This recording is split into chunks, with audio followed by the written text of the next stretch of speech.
Hello, reading it. It's Miss Kuphal. It's the same Kuphal that you had as a teacher in that little brick school building, but now I'm on a little digital device. Okay? And just as I would read with you in the classroom, I am reading with you in the phone.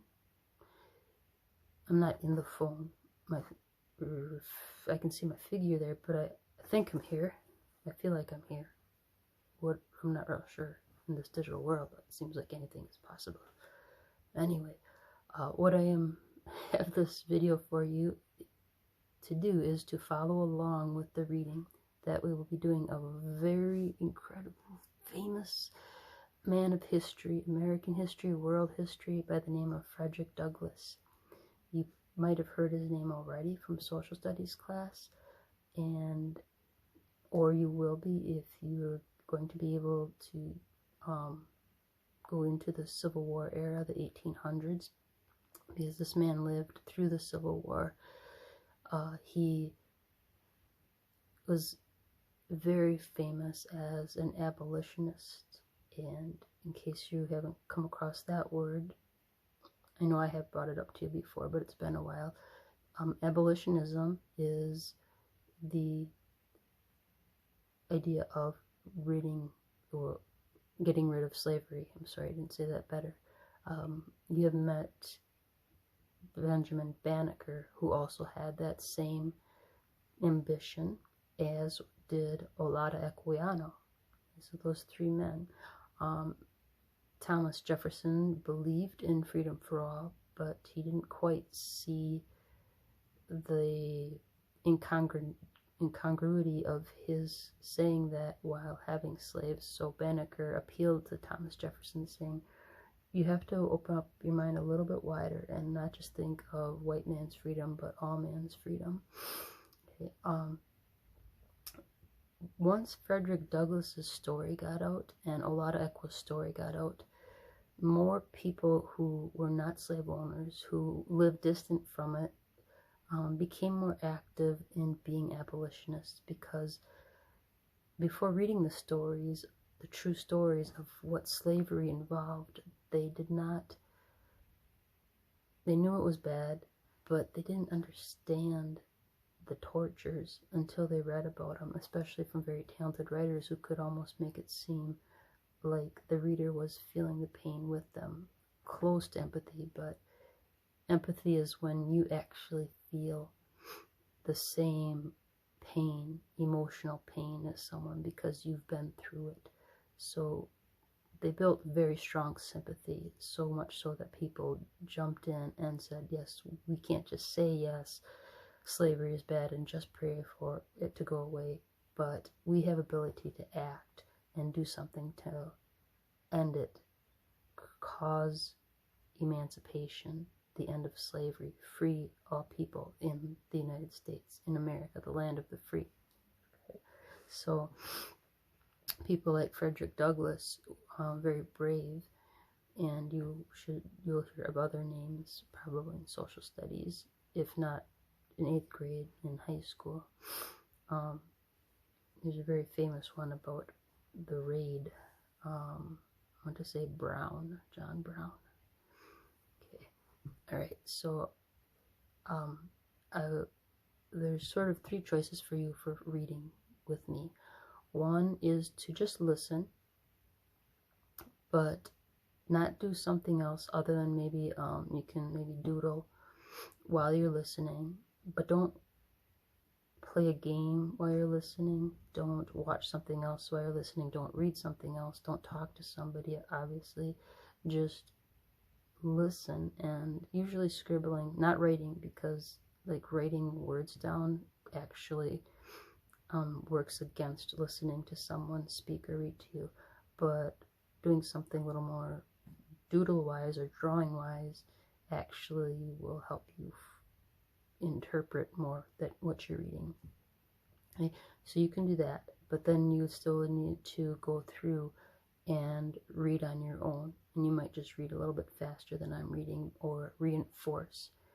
Okay, so if you're listening, you should listen for at least 20 minutes. If you are reading and following along with me, that's the other choice. I read and you read at the same time. Do that for at least 20 minutes. If you choose to just read it on your own, read at least for 20 minutes. And this is consecutively, don't chop it up, because that 20-minute mark is, studies have been done that that's sort of the lowest of the best of building the certain muscle in your mind, that of comprehension, of deeper critical thinking, of more starting to process in your brain about what you're reading. Okay, so make it at least 20 minutes. If you can keep going, that would be really, really, really good. If you need to maybe take a 3 to 5 minute break and then come back to it, you can do that. Okay, and then there's other elements that will go along with the reading, of course, to investigate this piece a little bit deeper. Okay, so if you don't have the readings up yet from the Reading 8 Google Classroom, you'll be looking for a piece about Frederick Douglass, and I forget what category it's under. Under I don't think it's under colonial, but it might be. But it'll be on the Google Doc. Okay, all right, and so get that up. If you need to pause, you can pause, and then have me in the background as you're reading, or follow along just with listening, or read first and then listen to me read it. Either of those. Okay, okay, for at least 20-minute stretches or longer. All right, so I'm starting with the page that is called Frederick Douglass 1817 to 1895. It's a mini biography. It goes thus. Frederick Douglass was born into slavery in Talbot County on the eastern shore of Maryland, and was separated from his mother soon after his birth. The practice of separating children from their mothers, wrote Douglass years later, and hiring the latter out as distances too great to admit of their meeting, except at long intervals, is marked feature of the cruelty and barbarity of the slave system, but it is in harmony with the grand aim of slavery, which always and everywhere is to reduce man to a level with the brute. It is a successful method of obliterating from the mind and heart of the slave all just ideas of the sacredness of the family. Family is very precious. God wants us to have strong families, and He is our ultimate Father. And so it's kind of sacrilegious, kind of unholy to break up a family like that. Now, some people made excuses for that, and you can always find evidence for what you want, especially these days with the internet. But credible evidence is another thing.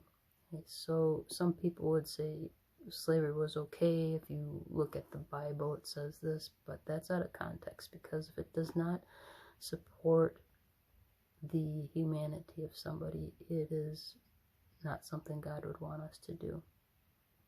Christ came to this earth to try to make that more clear for us.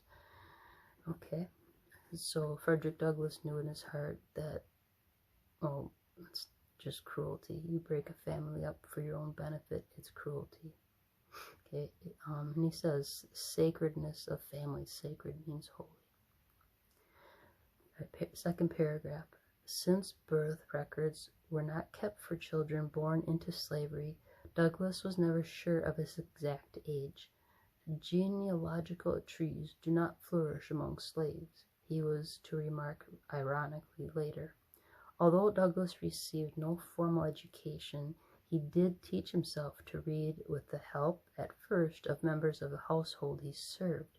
Later, these same people became furious when they saw Douglass reading a book or a newspaper. Education, they decided, was incompatible with being enslaved.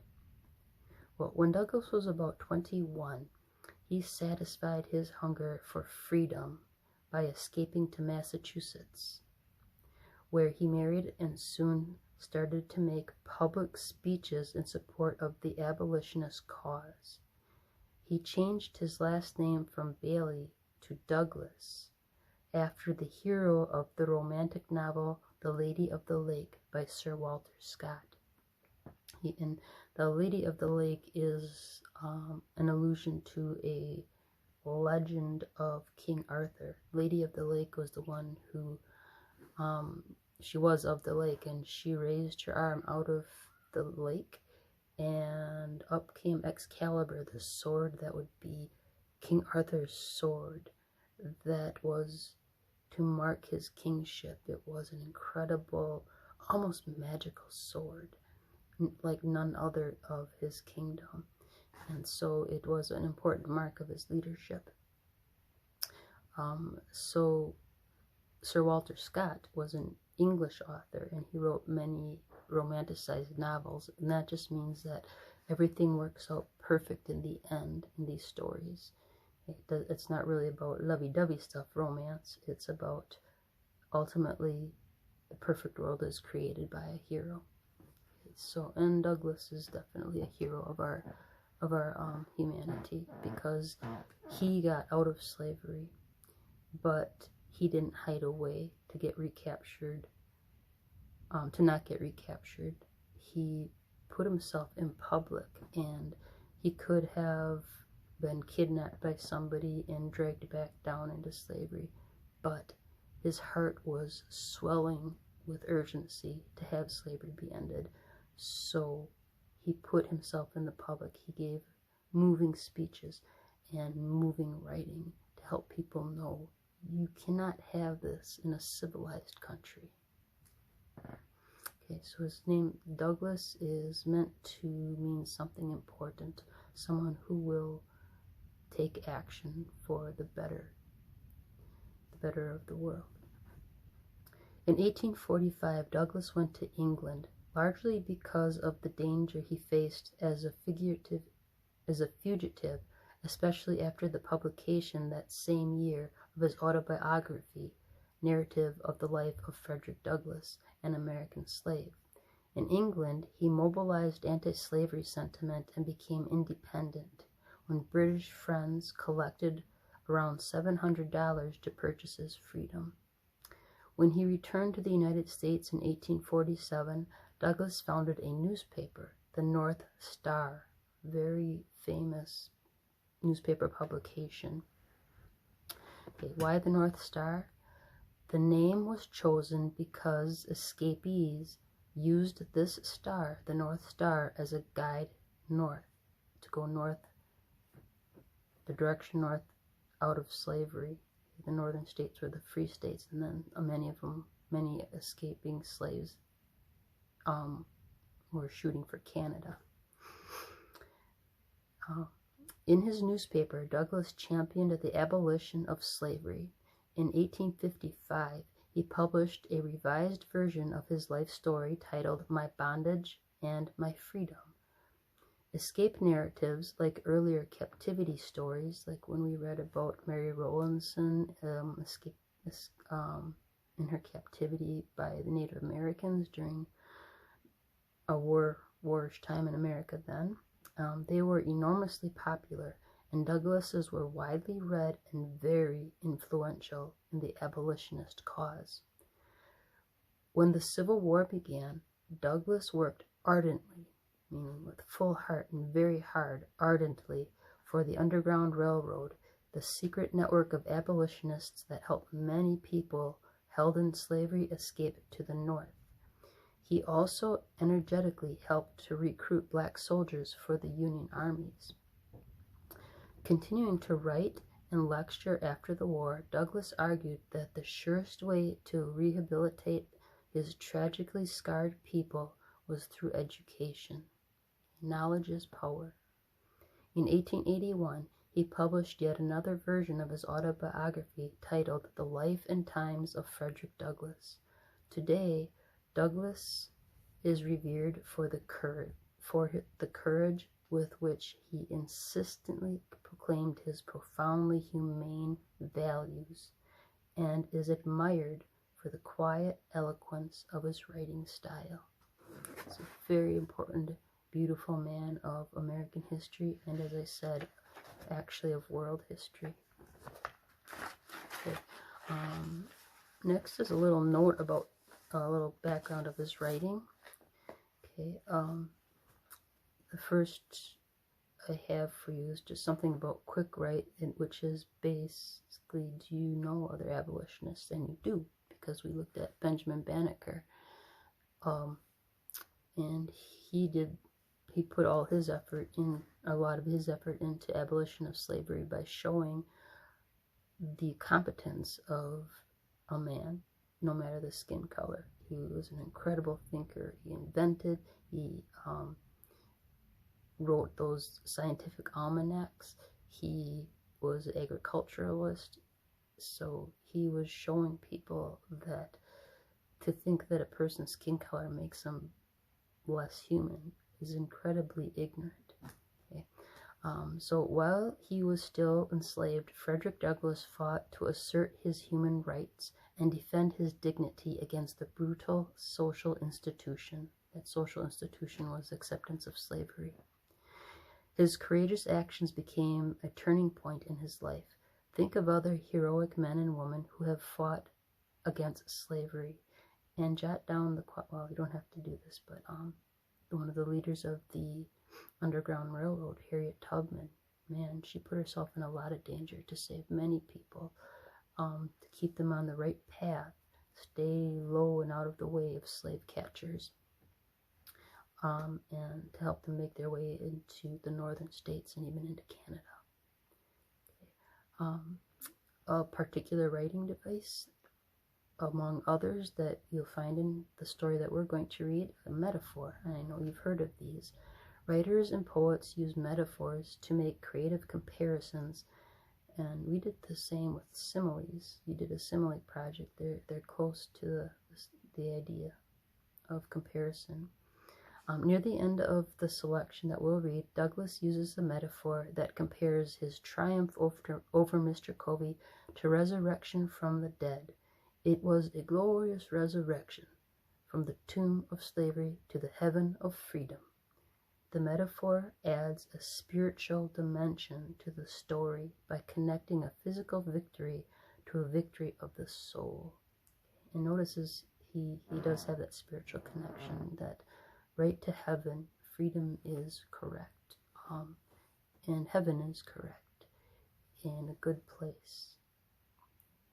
So a metaphor is a figure of speech that makes a comparison between two unlike things without the use of a specific word of comparison, such as like, as, than, or resemble. So you won't hear as or like. It just pretty much says one item is the other item, even though they seem very different. There's a quality within them that's the same. So freedom is beautiful. Heaven is beautiful. Freedom is a state of the way you would live. Heaven is the concept of a place. So they're different, but what's alike about them is the beauty of them, and it's what people should have. They should have a place like heaven. They should have freedom. Okay. Writing with a purpose. Of course, Douglass really did, for human purpose. In many cases, writers combine several modes of expression. Definitely, you don't only write with metaphors, and you might mix genre too. Such as description, just to put a picture in people's mind. Narration, give somebody a story, narrate. Exposition, expose information, exposition. And persuasion, to get people to think differently, change their mind, or to take on a different action that you'd like them to do. Okay?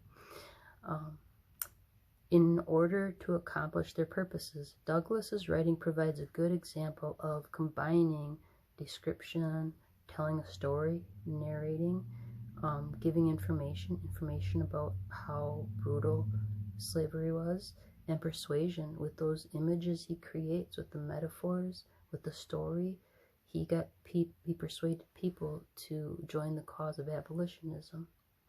So his writing provides a good example. He does not rely on persuasion to prove that slavery is dehumanizing.